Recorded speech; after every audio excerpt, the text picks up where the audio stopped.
Hola, estamos aquí en Decisiones en Control. Soy Adriana Lovera y bienvenidos a este primer capítulo. Tenemos como invitado a Jesús de Aquino, que es nuestro gerente de ventas de Sigo Aspri. Adri, ¿cómo estás? Bien, gracias. Oye, Jesús. gracias por esta invitación. Me siento muy contento porque vamos a hablar de cosas bien interesantes. Me atrevo a decir que hasta inspiradoras, ¿no? Tanto de pymes, emprendedores, empresarios, tips que nos vas a poder compartir. Voy a poner un poco en desorden este primer episodio con base en lo que me habías platicado. Y pues creo que para abrir boca, indudablemente la primera situación o la primera experiencia que me gustaría conocer es, cuéntame, ¿cómo empezó MediaWare? Muchas gracias, Jesús, un placer. Mira, sí, efectivamente es una historia bonita, es una historia interesante. Nosotros empezamos hace más de 30 años. El ingeniero Lovera, que es mi jefe, papá, le digo yo, terminó, se jubiló en IBM de México por 20 años de trabajar ahí. Y pues yo me gradué justo en el mismo año, en 1992, y hicimos un poco de sinergia en el área educativa. ¿Qué fue lo que pasó? Él trabajaba como vendedor en las universidades, en la parte educativa. ¿Qué quería venderles? Pues principalmente las famosísimas antenas gigantescas, las parabólicas, donde se conectaban por internet. Solo teníamos internet en aquella época en el Tecnológico de Monterrey. Y lo contrata la UNAM, la Iberoamericana, Ajá. y estas universidades para conectar el internet en México. No teníamos internet, ¿de acuerdo? Y yo estaba terminando la universidad y estaba yo haciendo mi tesis en una cosa que le decimos sistemas autores. ¿Qué son los sistemas autores? Básicamente la conexión de los medios, el sonido, la música, las animaciones, las imágenes. Todas estas cosas se unen en una cosa que le decimos medios, y estos sistemas autores lo que hacían es que conectaban estos medios en un software educativo para los niños principalmente. Las universidades empezaban a tomar este tema, pero eso era en México. Teníamos como referencia Costa Rica, donde todos los niños tenían computadoras. Y entonces, ¿qué hacen? Nos proponemos hacer este nuevo negocio, ¿De acuerdo? que se llama MediaWare, y donde lo que íbamos a hacer era software educativo. Contratamos un par de pedagogas, rentamos una casa muy grande, hicimos nuestra sala de cursos, nuestra sala de programación, muy bonito. Como buen emprendedor, toda la carne al asador.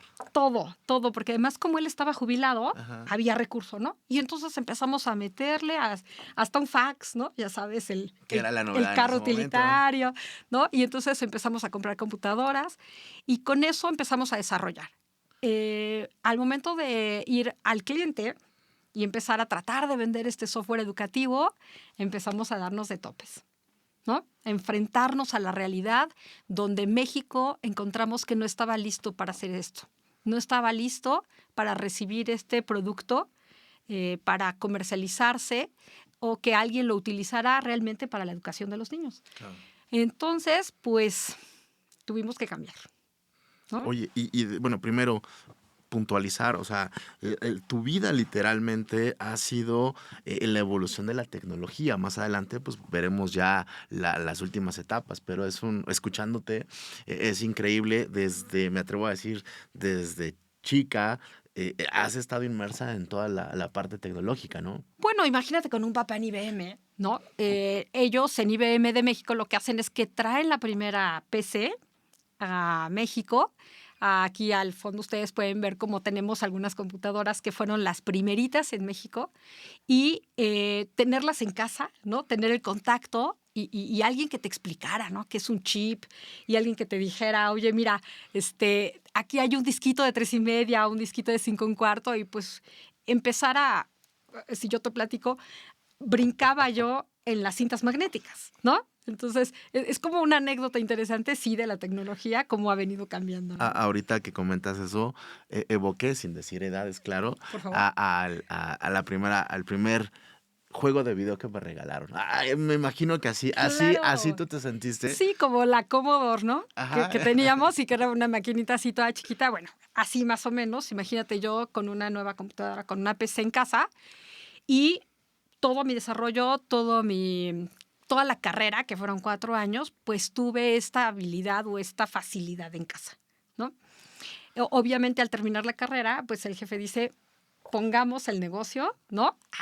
Desarrollemos esto y traigámoslo a México. La verdad es que todo el entusiasmo, ¿no? Todas las ganas, yo hasta comentaba un poco mi esposo en el tema de las redes, mi mamá con los niños, ¿no? Todo el mundo involucrado en el proceso, ¿no? Para crear este nuevo negocio familiar. Claro. Oye, Adri, y me detengo un poco. Cuéntanos, ¿en qué consistió ese cambio que comentabas?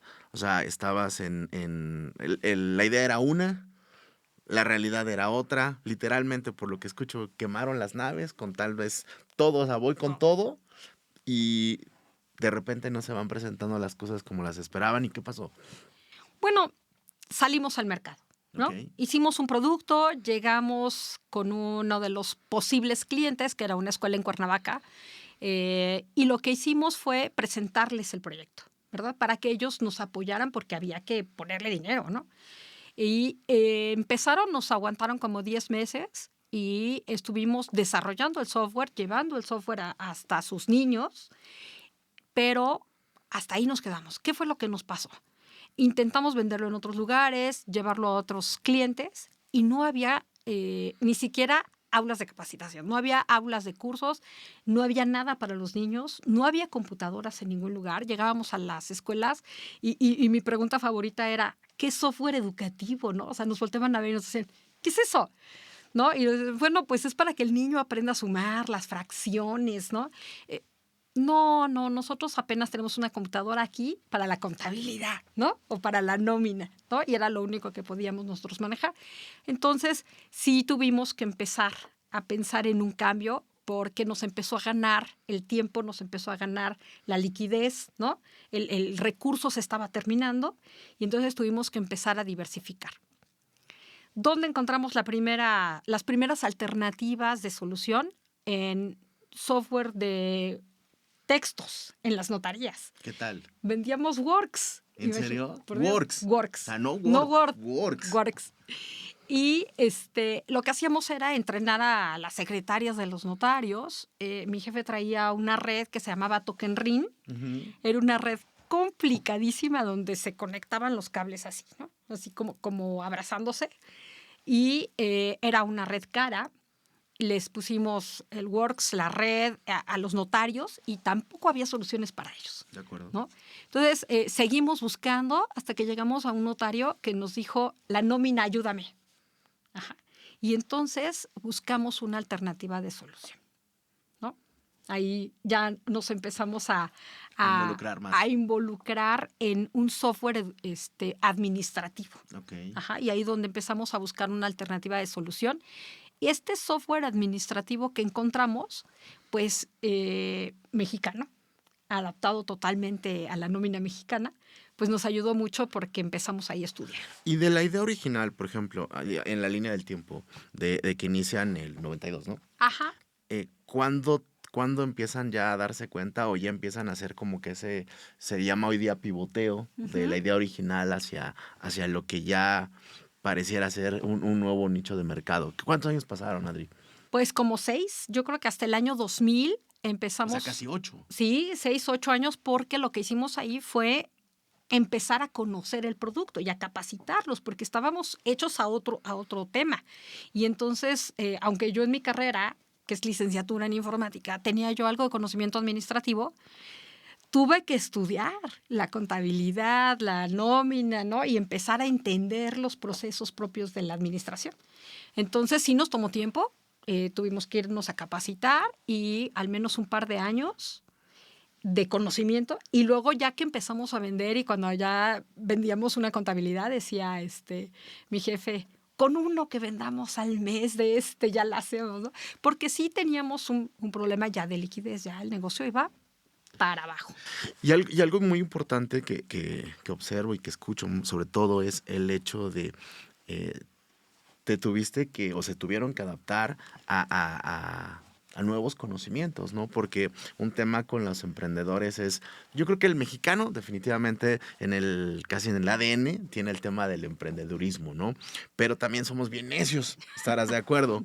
Y bueno, como ingenieros no toquemos ese el tema, ¿verdad? Por favor. Entonces ya me imagino dos ingenieros teniendo que especializarse en ese momento a temas contables, administrativos, doble desafío, ¿no? Creo que es Mucho un doble trabajo. desafío. Es como aquellos que estudian una carrera social para no tener que ver matemáticas. Me Y al imagino que algo final, fue así, ¿no? pues no tanto, Ajá. no tan grave, porque los dos somos como muy tercos, pero en el tema del conocimiento.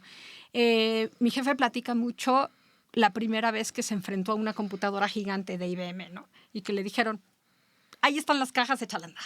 Ajá. Y él logró hacerlo, ¿no? A mí me motiva mucho un reto. Ajá. Yo cuando me dicen, aprende el sistema de contabilidad, aprende el sistema de nómina, mi primer efecto en un curso de nómina, donde yo tenía muchísimas personas en la nómina sentados que hacían nóminas, y yo explicando cómo funcionaba, explicaba algo que yo no entendía, ¿no? Entonces sí nos enfrentamos a un problema. Veracruz, calor, ¿no? Y pues sí lo sufrimos como una mala experiencia. Pero ¿qué fue lo que hicimos? Estudiar, enfrentarnos al problema y echarlo a andar. Y temas bien interesantes ahorita que tomas del tema de la nómina, ¿no? O sea, ya te imagino explicando el salario diario integrado Sí, no. a los contadores porque, oye, a ver, pero demuéstrame que el software está bien, porque digo, todavía hoy es un tema muy común de explicarle que el sistema sí está bien y que de repente se equivoque es el contador, ¿no? Entonces, Claro. desglosarle primero al lapicito y después ya plasmarlo en el software, ese tipo de situaciones implicó un gran desafío. Ahora, todo el tema de la demanda de software que ya estaban teniendo como Mediaware, ¿se especificó en la zona de la Ciudad de México o las oportunidades dónde estuvieron en esos años incipientes ya con software administrativo, no con educativo, ¿no? Es una gran pregunta. Ajá. Mira, la verdad es que tuvimos que ir por toda la República Mexicana. Y no había internet, ya había yo comentado. Ajá. No había TeamViewer o, no sé, AnyDesk, alguna cosa donde pudiéramos conectarnos con el cliente, teníamos que ir al cliente. Entonces, una cosa que nos pasó es que teníamos tecnología, ya existía el módem por dial-up, ¿no? Y entonces íbamos al cliente. Nos contactó un cliente grande, era una empresa de abastecimiento de combustible. Este caso es muy interesante porque ellos tenían una planta en cada refinería de México, ¿no? En cada refinería de la República Mexicana. Tú sabes, tenemos Veracruz, Peñuela, Acapulco, Tula, Toluca.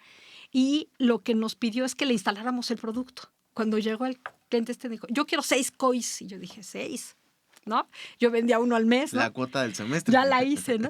Y entonces, cuando nos dijo 6 COIs, yo dije, va, tú dime qué hacemos. Y entonces había que viajar por la República Mexicana. Yo tenía, ya saben, el bochito rojo, ¿no? Y hasta Acapulco, ¿no? Y hasta Toluca, y hasta Veracruz. Y lo que hacíamos era ir, instalar, nos íbamos con la familia, que te estoy diciendo que el jefe instalaba el módem para después darles el soporte. Yo daba la capacitación y mi esposo instalaba la red. Ajá. Poníamos las computadoras en red, conectábamos las máquinas, yo daba la capacitación, el jefe instalaba. Todo lo hacíamos en una mañana y de regreso para México, ¿no? Esa experiencia nos permitió crecer como empresa, pero nos dio mucha visión. Nos dio mucha visión con el cliente mismo. Ya empezábamos a tener trato con el contador, interacción con el administrador, y eso nos permitió conocer las problemáticas propias de otros clientes que luego nos permitirían con esa experiencia crecer, ¿no? Oye, Adri, y cuéntanos, digo, aquí sí lo mencionas y literal en todo el sentido de la palabra es una empresa familiar, ¿no? Totalmente. Pero ya, la verdad, sí, en esos viajes sí había oportunidad, digo, pues ya iba toda la familia, literalmente trabajar como equipo, había oportunidad de repente de quedarse un día más o era simplemente simple trabajo. No, la verdad. Nos quedábamos siempre un día más. Ya. Cuando íbamos todos, porque a veces no íbamos todos, a veces íbamos capacitación de regreso, listo, ¿no? Uh-huh. Pero a veces sí decíamos, hazlo en viernes y nos quedábamos en Veracruz, ¿no? El fin de semana, ¿no? O en Acapulco o en algún lugar. Sí, claro, aprovechábamos. Sí, aprovechábamos. Okay. Muy interesante. Ahorita, digo, escuchándote también, el tema de modificar la idea, de hacerla, pues, literal, distinta, completamente radical a lo original. También mencionas un poco el tema del mercado meta, ¿no? El tema de sí existe la necesidad, como también existe la necesidad de comer, ¿me explicó? Y hay datos bien duros, Adri, por ejemplo, duros y también interesantes.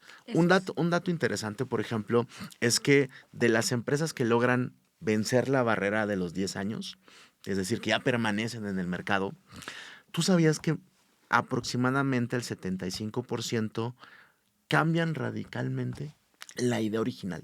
Sí, correcto. Y un porcentaje alto mueren.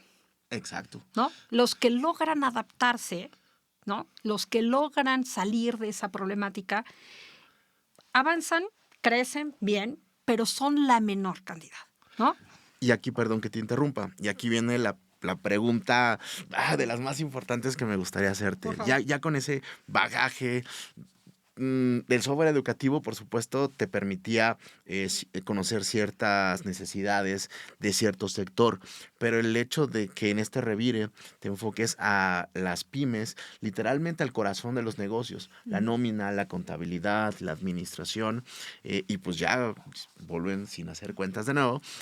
Con toda esa experiencia acá que has acumulado, Adri, la pregunta es, ¿por qué fracasan las pymes? Hay dos razones principales que yo veo fácilmente así rápido. La primera sería que no te adaptas al cambio. Hemos hablado de tecnología, hemos hablado de cambios importantes, de no hay internet y ahora hay, de no hay comunicación con el cliente, ahora hay, habría que ir en la carretera horas y hoy nos conectamos con el cliente directamente. Entonces, la adaptación al cambio, estos productos administrativos que hemos vendido trabajaban en MS2 y luego cambiaron a Windows, ¿no? Entonces, un cambio muy fuerte tecnológico. Entonces, razón número 1, no nos adaptamos al cambio. Hay ejemplos clásicos. Yo conocí a Guía Roji, que fue una de las empresas más importantes en México. Icónica, ¿no? Porque vendían los mapas, ¿no? Y entonces tú te parabas en la esquina, buscabas el mapa donde estoy parado, voy para allá, voy para acá. Recuerdo que los vendían incluso por estado de la República, ¿no? Por supuesto, ¿no? Y en cualquier puesto de periódico. Donde tú fueras había una Guía Roji, un Sanborns, había una Guía Roji. ¿Qué pasa? Quien no sabía manejar una Guía Roji estaba fuera de él, ¿no? Y hoy no existe por una razón muy simple. Nació el GPS, ¿no? Y entonces esa empresa muere. Yo la viví muy de cerca porque ellos llevaban nuestro sistema, ¿no? Ya usaban ASPE. Usaban ASPE para la nómina, para la contabilidad, para la administración. Lo usaban completo. Ajá. Y nosotros de pronto dejamos de tener al cliente. Ajá. El cliente desaparece. ¿Por qué razón? Porque no se adapta al cambio. Creo que es una de las principales razones que tenemos en México y en el mundo, la tecnología, ¿no? Y la otra razón muy importante es la propia administración, ¿no? Si tú no administras bien tu negocio, ¿qué es lo que pasa? Se acaba el dinero, ¿no? Tienes mala liquidez. Un ejemplo clásico es compro mucho stock. Ajá. Yo digo, ¡ay, estoy vendiendo! Y entonces compro. Lleno mi almacén de producto y cuando le quiero pagar al proveedor no tengo dinero. Entonces estoy mal administrado. Estoy comprando más inventario del que debo para poderme mantener pagando con liquidez, nómina, ¿no? Y sin vender, ¿no? No vendo tanto de lo que compré. ¿Qué es lo que pasa? Hay controles básicos, ¿no? Punto de reorden, cuánto vendí en el mes, las preguntas básicas, los productos más vendidos, las preguntas básicas. Tengo de un producto en el stock que no se vende, que no tiene rotación. Y entonces, ¿qué pasa? Que ahí está mi dinero invertido. Y si es de tecnología, imagínate una computadora guardada en el almacén perdiendo valor. Seguro. ¿No? Y entonces, obviamente, el proceso de la administración se vuelve factor importante para, pues, las pérdidas, para pues, en general para que esas pymes se mueran. Ahora que lo estás diciendo, desde el enfoque comercial, decían, pues es bien fácil vender, de repente en las charlas que tenemos es bien fácil vender, y la gente se extraña, ¿no? Y digo, claro, y a crédito más, ¿no? Pero el tema, ¿cuál es? Cobrar. Y entonces lo que tú comentas, yo siempre he dicho, si realmente la autoridad quisiera afectarnos, por no decir otra palabra, no entra con la factura, con las cuentas por cobrar, realmente nos estaría revisando los inventarios y mira, ahí sí creo que nadie sale librado, ¿no? Ahora, en ese sentido, Adri, pues bueno, ya vimos el tema, por ejemplo, de la mala administración, ¿correcto? La empresa crece y no nada más son el inventario, sino ya das crédito y ya te dan crédito. Correcto. ¿Sale? Hay empresas que nunca prosperan. Y de esas dices, pues creo que no encargaron el mercado meta, no era una buena idea de negocio, pero ¿cómo explicas de repente empresas que la idea es buena, que identifican el mercado correcto, rápidamente prosperan, pero también fracasan, Adri? Sí. ¿Qué pasa en esos casos? Que es complicado explicarlos, ¿no? Claro, pero se puede resumir en el nombre de este podcast. Decisiones en control. Okay. ¿Qué pasa? Porque no tenemos control para tomar una buena decisión. Entonces, ¿cuánto vendí? ¿Cuánto me deben? ¿A quién le tengo que cobrar? ¿Qué productos vendo más? Esas decisiones que toma el dueño de la empresa, que en general, ¿quién es? Pues el papá, ¿no? En las empresas familiares. ¿Por qué no toma la correcta decisión? Porque estamos preocupados por el producto que yo vendo y salir a ver al cliente, pero la parte administrativa se nos queda y la toma de decisiones no tiene bases. No hay control para tomar esas decisiones.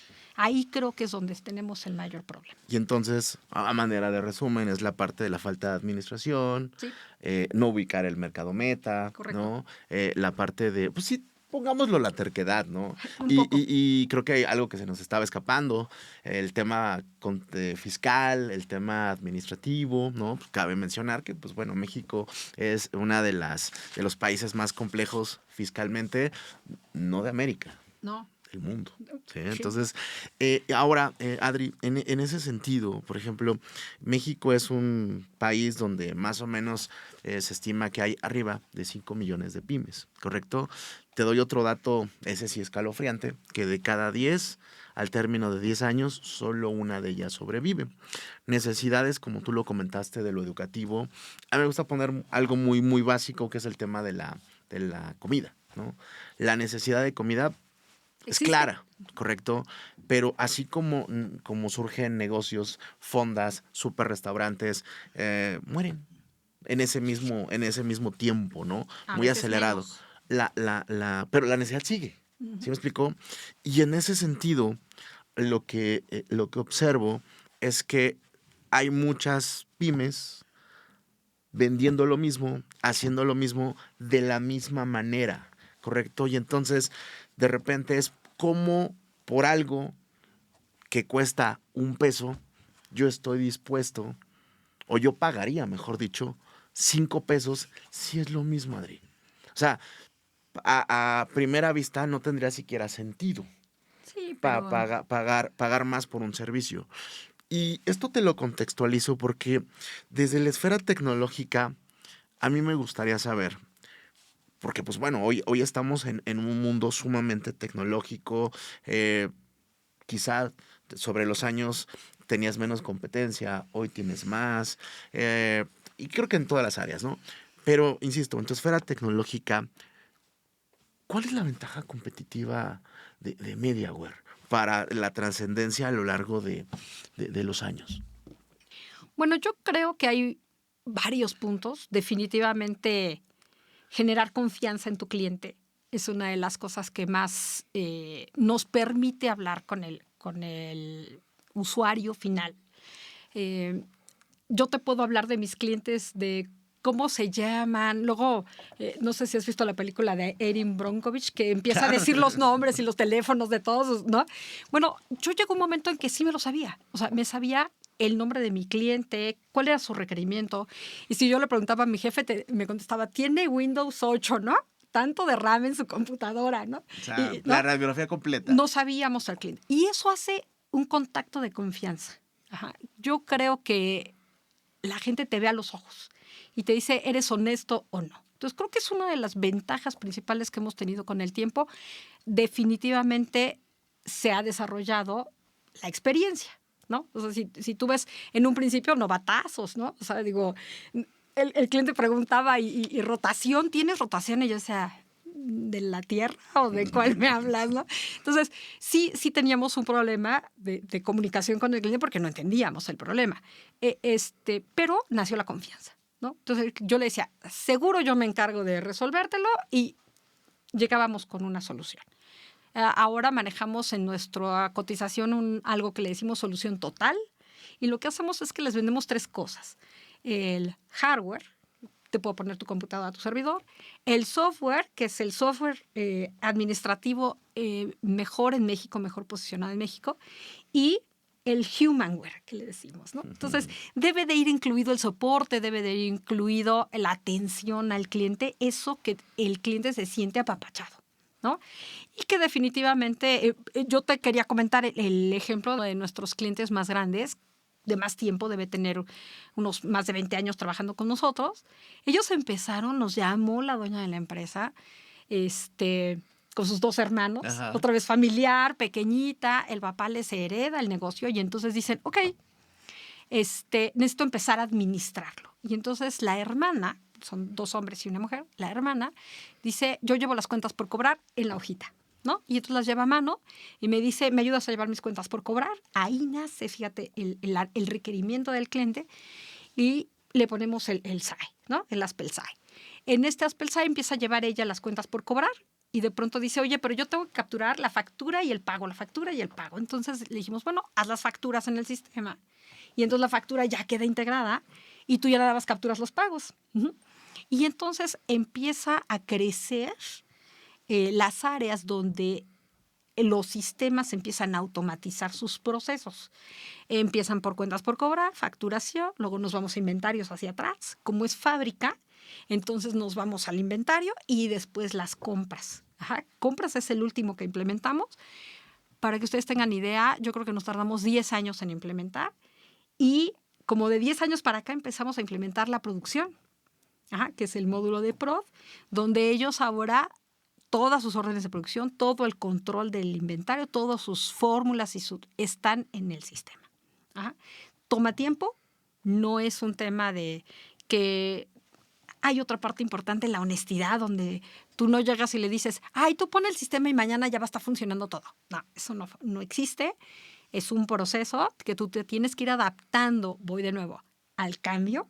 Y a la frustración, ¿no? No, por supuesto. Ahorita que cuentes eso, yo me acuerdo mucha gente, ahora es que regresando un poquito a los 2000 o ya a la adopción, ya no de la tecnología así como hoy la conocemos, a las computadoras, ¿no? De la máquina de escribir, a las secretarias, a las computadoras, ¿cuántas dijeron? Bye. Los contadores, ¿no? De la hoja de diario, ¿te acuerdas? La hoja de mayor, la verde, de decir, oye, lo tengo que hacer en Excel. Oye, Jesús, la fiel. Cuando entró la fiel, la gente... Que se llamaba de otra manera, ¿no? Me acuerdo. La fea. Cierto. Sí, cierto. la fea. Y le quitaron el nombre y le pusieron como la fiel. Era la fea. ¿Por qué? Porque tenían que tener un archivo. Que luego lo cargaban en una USB o en un disquete, ¿no? Y decían, bueno, aquí traigo mi firma electrónica. Cuando empezamos con ese tema, el contador decía, santo Dios, ¿no? Yo tengo que trabajar con un disquete en la mano, ¿no? Y tenían que ir al SAT por su fea, ¿no? O por su fiel, ¿no? En un disquete, ¿no? Sí, muy, muy complicado ese tema de la tecnología y sí, definitivamente el cambio en la contabilidad con los libros mayores, ¿no? Y luego el cambio más importante, yo creo, Jesús, la factura electrónica, ¿no? Donde nos dio un empujón terrible porque toda la gente necesitaba hacer factura electrónica. No recuerdo el año, 2015. Pues mira, si mi cuenta no falla, así donde fue ya el tema generalizado. ¿Obligatorio? 2014. 2014. 2014 fue el punto de quiebre. Y ahorita que mencionas eso, ese año creo que pasaron, bueno, unos meses antes, creo que pasaron muchas cosas. Pero lo que sí no veíamos venir de cara, y retomando un poco el tema de la ventaja competitiva, así que sí quiero destacar de Mediaware, Gracias. es que, pues bueno, la ventaja competitiva es o maximizar la utilidad de tu cliente o ahorrarle de algún tipo económico en el tema del tiempo. Y creo que esta finalidad, esta ventaja competitiva de cara a tus clientes, tan solo escuchándote, perfectamente a partir de la automatización la has logrado, ¿no?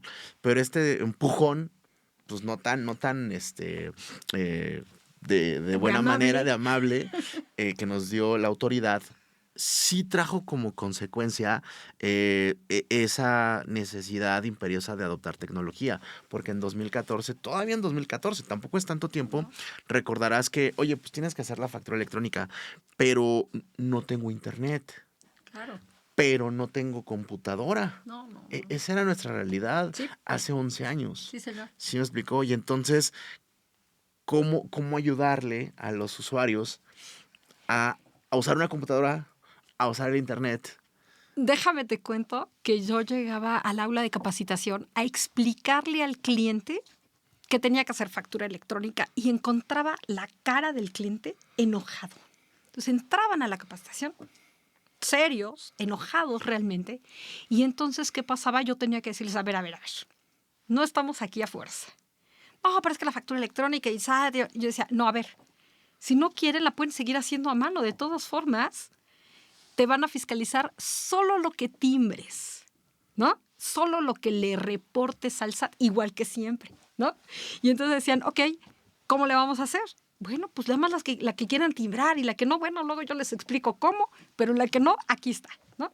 Y entonces simplemente estamos cambiando de que se imprima, la pregunta clásica, ¿cómo la imprimo? ¿No? Y te decías, no, va a viajar por la red. ¿Cuál red? Pues el internet. Y dices, no entendían el concepto, ¿no? Hoy todavía. Es difícil. Tan solo nube, pues piensan que es SAT, ¿no? No, bueno, en mi celular, ¿no?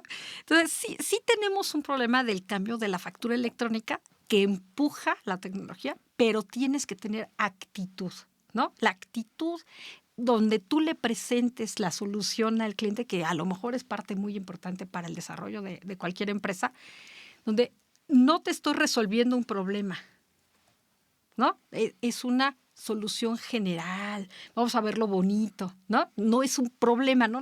Me recomendaban, decía, no digas la palabra problema, ¿no? Vamos a hacer un desafío, una aplicación, una mejora, ¿no? Donde te vas a ahorrar el papel de la impresión de las 5 copias de tu factura, ¿no? Y ya no la tienes que llevar a revisión. Agarras la factura y en lugar de que te vayas a formar, ¿sí? Para meter la revisión, se la vas a mandar por mail al cliente, ¿no?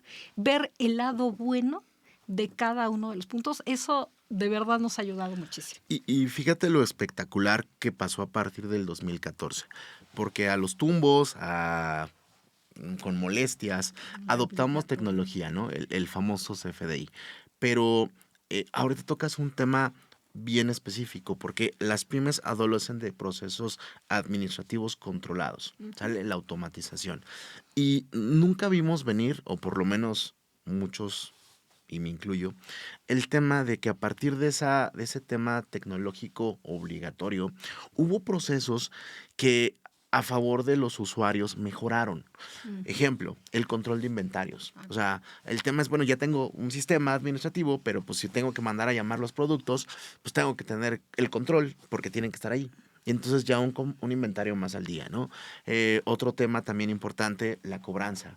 Porque pues sobre todo los que le vendían a retail, ¿no? Si le caías mal al de compras y solo recibía el primer lunes de mes, y tenías lo que tú decías, el original y 8 copias, ¿no? De colores distintos en cierto orden. Pero mágicamente no te la sellaba. No, simplemente no estaba tu factura. Y pues te tenías que esperar otro mes, ¿no? Y al menos otros 8 días. Sí, me explicó. Pero bueno, ¿sí? Para las pymes el tema de liquidez las ahorca, las asfixia. Ahora pues, ¿qué sucede? Simplemente, oye, no te llegó le puedo caer mal al de compras, pero Claro. hoy no me dio otra factura, permíteme. Bueno, aquí está el acuse de que sí te llegó, pero no te preocupes. Ahí Está te va de de nuevo. nuevo. Oye, que está mal, permíteme, la cancelas y la corriges, ¿no? Todos los ahorros que existen a partir de eso, pero se nos está yendo un tema bien importante, que son los costos. Cada vez que tú imprimes 5 hojas, pues te cuesta más que si la mandas por mail, ¿no? Cada vez que tú tienes tu control de cobranza, pues ¿qué es lo que pasa? Te ahorras todo aquel cliente que olvidaste cobrar. Ajá. Y eso es un costo para la empresa, un costo muy importante. Ajá. Y hablabas de inventarios, el costo del almacén, ¿no? Todo lo que tenemos en el almacén guardado, ¿qué costo tiene? Es un dato que la gente olvida.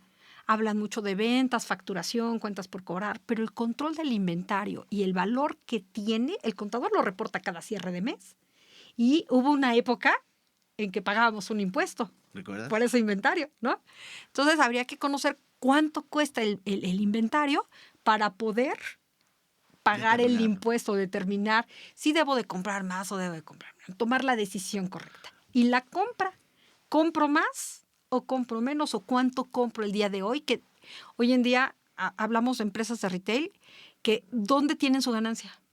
En comprar bien. Si compran bien, entonces venden un buen producto y tienen una buena ganancia. Si yo hago una fabricación de lo que sea, mis materiales, mi materia prima, tiene que tener un costo bajo.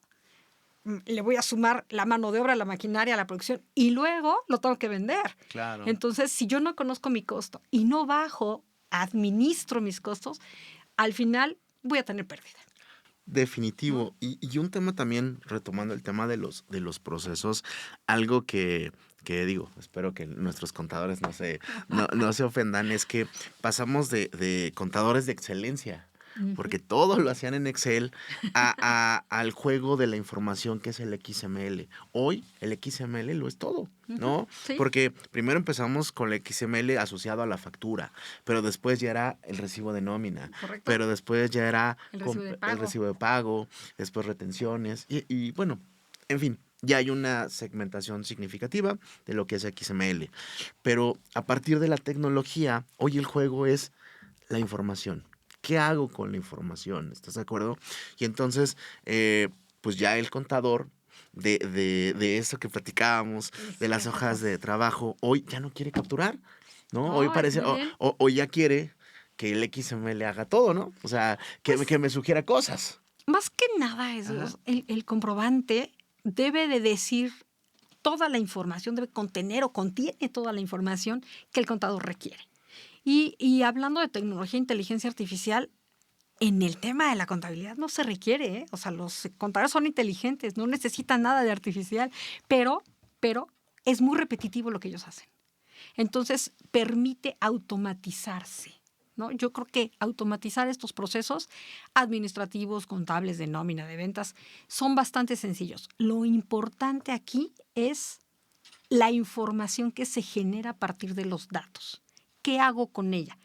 ¿Cómo lo reporto? Y cómo me da a mí como empresario, ¿sí?, la información suficiente para tomar una decisión. Y algo que me da mucho gusto, es que por fin los contadores son ya los consultores de las empresas. Eso. Porque, ¿qué pasaba? Exacto. Y lo decimos muchas veces en broma, ¿no? Antes, ¿cuál era el rol del contador?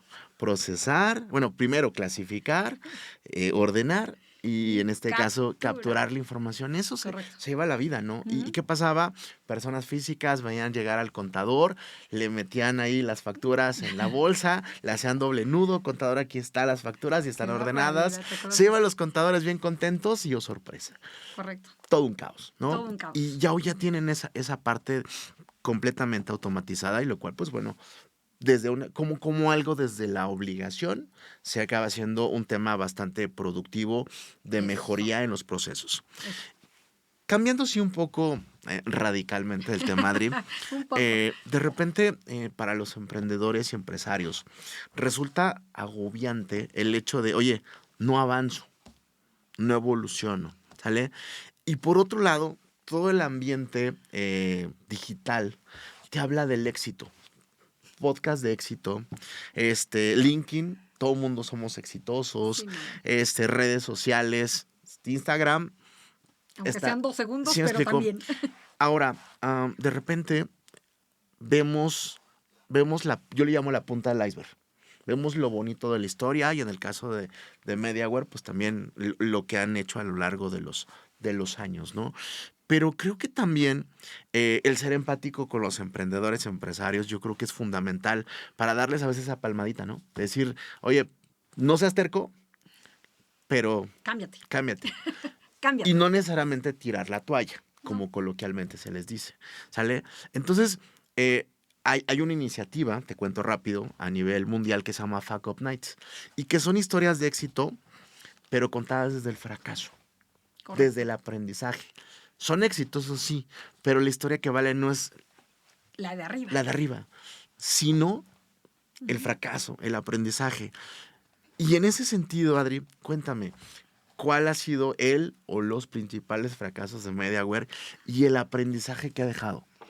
Híjole, Jesús, pues esos, el terrible cambio, Ajá. ¿no? Tener que aprender otro giro, aunque dentro de la empresa otro giro. El tema de la adaptabilidad, adaptarnos al Windows, nos costó, hablando de sistema operativo, cambiarnos al Windows, fue terrible.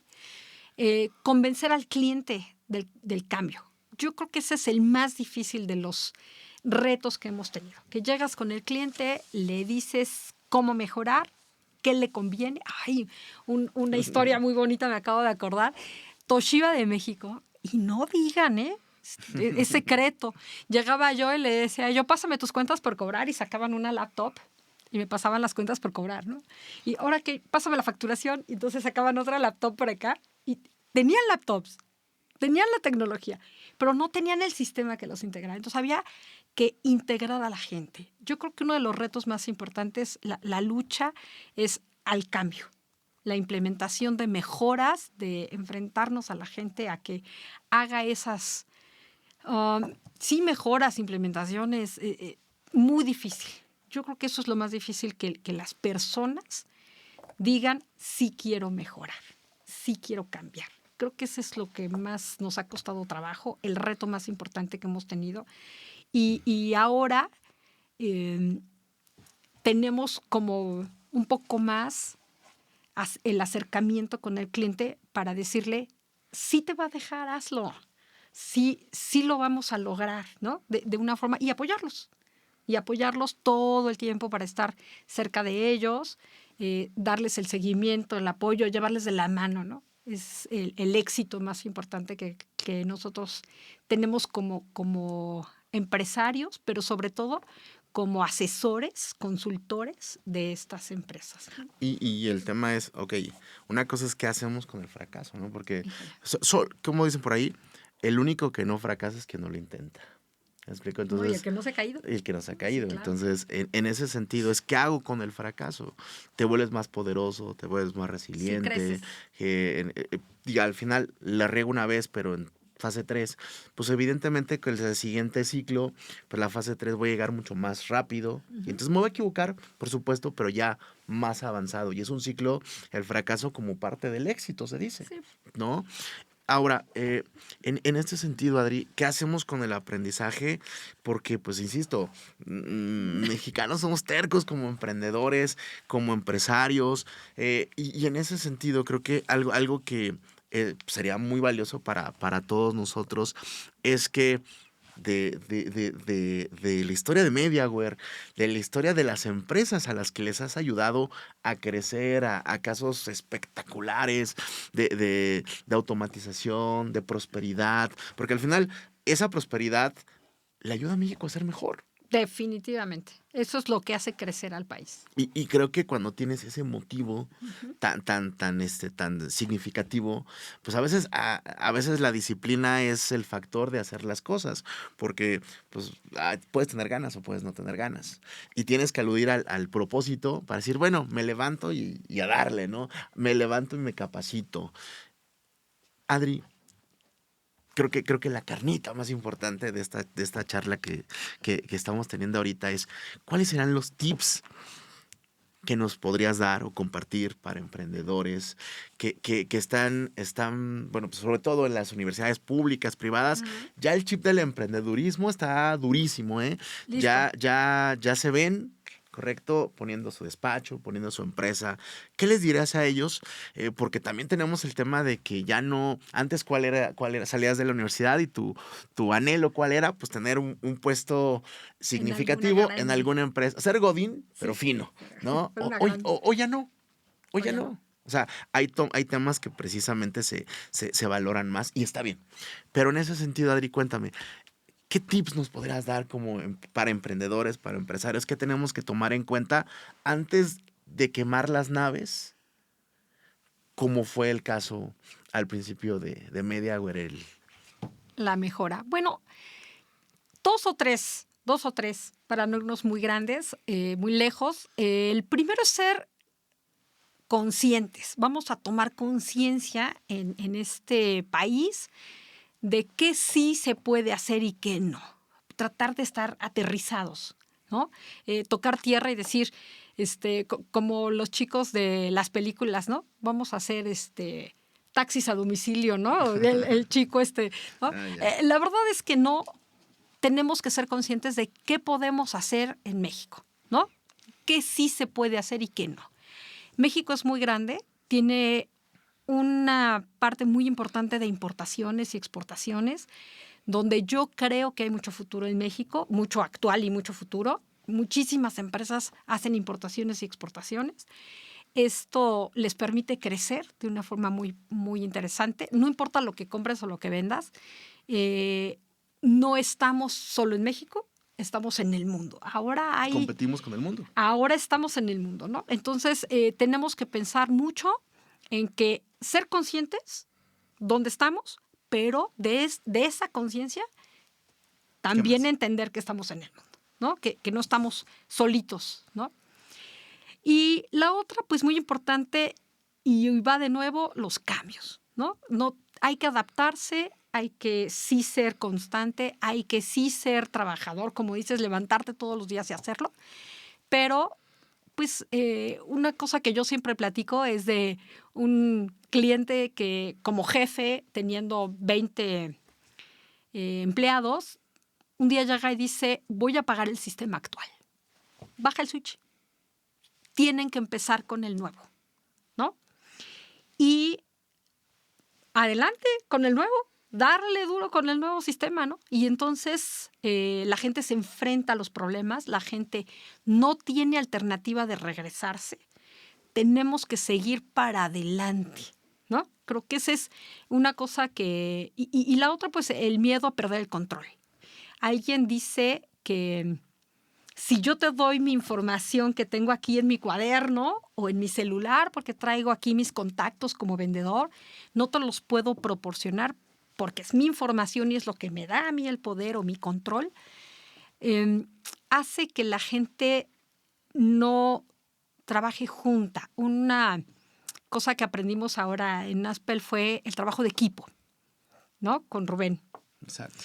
¿Y qué es lo que pasa? Que si tú no proporcionas esa información a los demás, te adaptas a un sistema de información con mucha gente, no sales, no avanzas. Necesitamos empujar hacia el mismo lugar como equipo. Y ya lo que decías, ¿no? O sea, aparte, en línea, un tema de liderazgo y una frase bastante demoledora, el tema de no seas el mejor del equipo, sé el mejor para el equipo. Correcto. Y creo que eso es fundamental. Ahora, un tema también que creo que agregaría es nada más la cuestión de ser eterno aprendiz, ¿no? Claro. En el emprendedor, creo que si tú piensas que llegaste, considero que es el principio del fin. Correcto. ¿No? Maravilloso. Y hacer el éxito. Exacto. ¿No? Les deseo mucho éxito. Les deseo mucho trabajo porque es el mejor camino para avanzar y para crecer y estar siempre atentos a los cambios en las empresas. Adri, gracias por aportar valor a la sociedad, a las pymes, a los emprendedores y esta historia, insisto, inspiradora, que sea el principio de muchas que nos vas a estar compartiendo. Esperemos que sí, Jesús. Vamos a tratar de estar aquí al menos una vez al mes, armando un nuevo capítulo de lo que son decisiones en control. Muchísimas gracias, Jesús, por este capítulo que nos acompañaste. Y también quiero agradecer al estudio de Azulejo por la producción de este podcast. Muchas gracias a todos.